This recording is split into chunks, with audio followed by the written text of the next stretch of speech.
Is Ms. Miriam Göker. You have the floor. Thank you so much, dear President and colleagues. Turkey is a sovereign democratic nation governed by the rule of law, and no individual is above the law. The ongoing judicial proceedings concerning the mayor of Istanbul are part of an evidence-based investigation led by independent judicial authorities. Unfortunately, recent statements reflect a biased and premature judgment, undermining the principle of non-interference and attempting to exert political pressure on Turkey's judiciary. Making biased and one-sided assessments about ongoing legal proceedings is incompatible with universal legal principles. Let me be clear, this is a corruption and bribery investigation initiated by members of the opposition itself who came forward with evidence and testimony.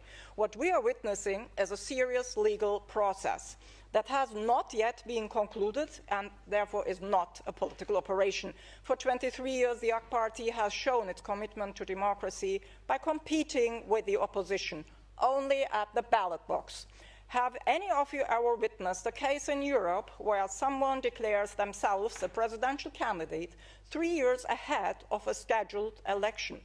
The legal process was not intended to prevent İmamoğlu's nomination. On the contrary, it was the CHP leadership that hastily launched the nomination process to instrumentalize the legal proceedings for political purposes. But once again, we face double standards. When politicians in Europe face legal action, as recently seen in France with Le Pen, do we hear urgent statements? Do European institutions question the legitimacy of those judicial systems? When such processes take place within European borders, they are simply regarded as normal functions of democracy and the rule of law. But when Turkey enforces the same legal principles, it's quickly labeled as authoritarian.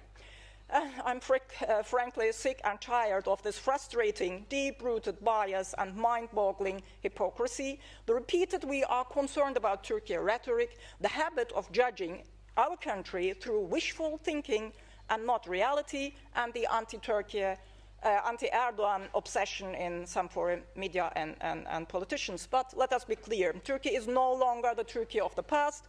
You may not point fingers at Turkey and attempt to bring it into line, and we certainly do not need lectures on democracy. Turkey does not need selective lectures from those who remain silent in the face of grave human rights violations in Gaza, yet rush to politicize legitimate judicial process